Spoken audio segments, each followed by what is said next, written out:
Salut, moi c'est Manu. C'est Colin. Salut, c'est Pierre, c'est Radio Elvis pour Coulisses. C'est trois garçons qui font du rock, on chante en français.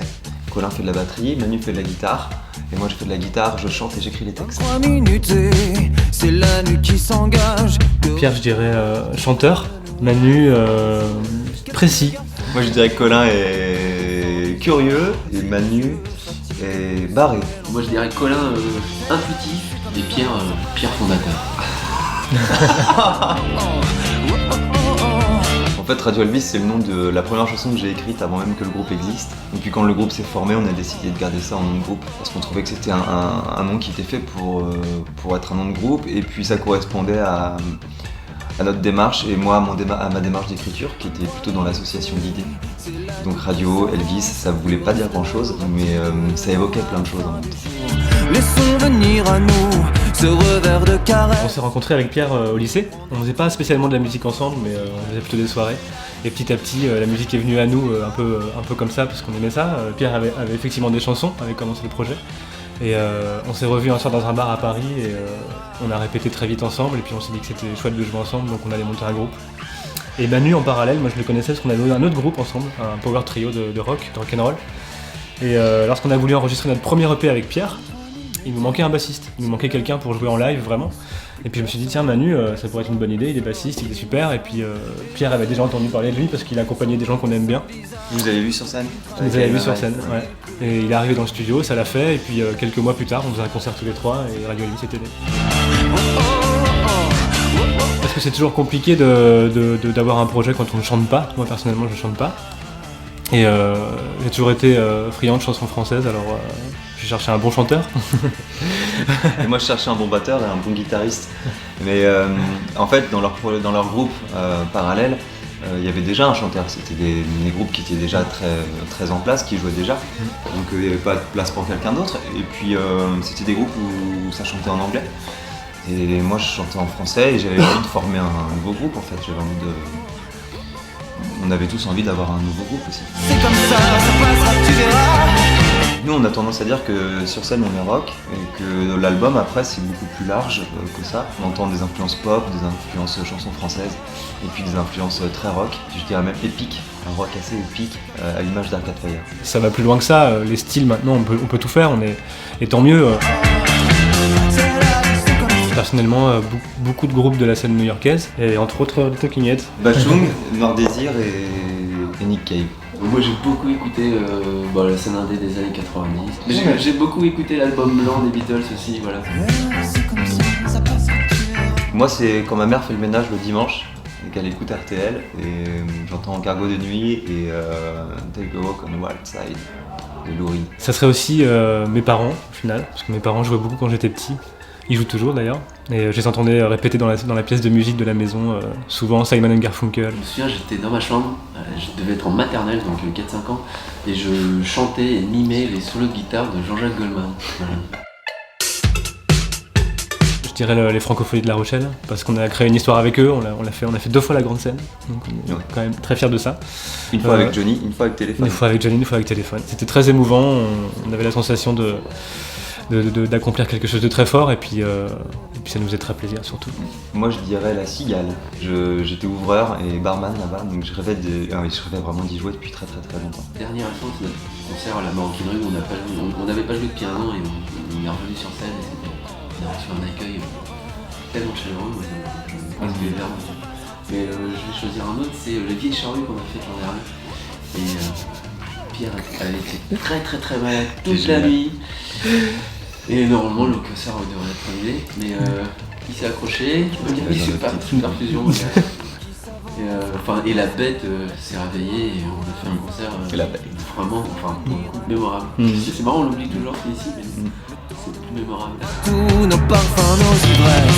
C'est la vie. Il y a la fuite du temps qui est pas mal abordée, une certaine mélancolie qui est présente dans tous les titres, quelques histoires d'amour qui sont parfois vénéneuses, parfois pleines d'espoir, pleines de grands sentiments. Il y a une sorte de développement personnel, ce disque, je pense. C'est un peu tout ce qu'on a vécu pendant les 2 ans et demi de tournée du premier disque. qu'on a essayé de mettre en musique et en mots. Vous êtes d'accord ? On est très d'accord. Plus personne ne saura qui nous sommes. En tout cas, c'est une volonté d'évoluer parce qu'on n'avait pas envie de refaire le même disque, forcément. Et le premier disque, c'est quelque chose qu'on a construit en très longtemps. En fait, on avait tous plein d'inspirations de plusieurs années qui sont arrivées dans ce disque. Et là, il se trouve qu'on avait peu de temps pour le composer. C'était une volonté, on n'avait pas envie de forcément traîner, et puis on avait envie de continuer sur cette même énergie. Donc l'urgence nous a fait un peu parler spontanément. On s'est retrouvés dans le studio, on s'est pas posé beaucoup de questions. On avait tous quelques idées en tête, et on s'est fait confiance. On s'est laissé aller, on avait envie que ça soit plus direct, plus rock, qu'on se cache derrière moins de choses, essayer de se dévoiler un peu plus et se faire plaisir aussi dans l'urgence. On a appris à aimer les mêmes musiques, on s'est fait découvrir plein de groupes mutuellement. Et puis quand on arrive en studio, on s'est rendu compte qu'on avait des influences communes, comme Arcade Fire, comme Nick Cave, comme Talking Heads, comme l'album blanc des Beatles. Et puis surtout, on avait acquis le même langage musical, et c'était beaucoup moins laborieux pour communiquer. C'est important d'avoir les mêmes mots sur des sons, sur des envies, sur des idées, parce que souvent on peut ne pas se comprendre. Et finalement, quand on arrive en studio, on s'est vraiment rendu compte qu'on allait tous dans le même sens, avec les mêmes références, la même envie et le même vocabulaire. L'inspiration, que ce soit dans la musique ou dans les textes, moi je pense qu'elle vient de l'ère du temps. C'est l'époque dans laquelle on vit qui nous donne les clés. Et puis c'est ce qu'on écoute, c'est ce qu'on lit, c'est ce qu'on voit comme film, c'est nos discussions. Et puis après c'est nos drames et nos joies intérieures en fait. Enfin, tout ce qu'on vit tous les jours. Moi les textes c'est ça, et puis je pense que la musique c'est ça aussi. Là cette fois-ci ça a été un peu en parallèle. On a tous ramené chacun des idées, des fils rouges pour chaque chanson en musique. Pierre aussi composait vite fait au piano pour s'accompagner sur les textes qu'il avait en tête et tout. C'était nouveau, j'écrivais beaucoup avec la musique cette fois-ci, j'écrivais beaucoup au piano. Les mots n'allaient pas sans la musique. Avant, les mots venaient tout seuls, la musique venait toute seule et ça se rejoignait par hasard, comme on peut l'imaginer, et puis ensemble aussi tous les trois, sur des idées des gars, enfin c'était du ping-pong. On a tous travaillé le piano en fait finalement sur cet album. C'était un peu l'instrument au cœur de la composition, parce que ça nous a permis de travailler l'harmonie, mais parce que c'est un instrument qu'on aime tous. C'est pas notre premier instrument à tous les trois en fait, mais c'est un instrument complet et qui est assez direct aussi. On peut vite se rendre compte dans quelle émotion on est, et c'est assez explicite moi je trouve le piano. Et qui est plus difficile aussi. Du coup sur scène il y aura un quatrième larron pour nous accompagner et faire toutes les parties piano. C'est un gars talentueux qui est de Normand, qui vient de Normandie. On l'a rencontré par des potes en fait qui nous l'ont présenté. Salut Martin. Surtout le premier disque, c'était Nicolas Despy qui avait fait notre image, qui avait fait la pochette de l'album, qui avait fait les clips, sauf celui de Solarium. C'était d'abord un ami qui nous a suivis depuis le début, une vraie histoire qui s'est construite avec lui. Je crois qu'il a autant écouté notre musique qu'on a regardé son travail. Et puis sur le deuxième disque, on a changé, voir autre chose aussi. Notre manageuse nous a proposé de travailler avec Fanny Latour-Lambert, qui a fait notre pochette de disque. Et en plus, Fanny, ce qui nous plaisait, c'est qu'elle arrive à brouiller les pistes dans les époques. On ne sait pas en quelle époque ça se passe, ces photos. On n'arrive pas à savoir si c'est les années 60, 80, 90, 70.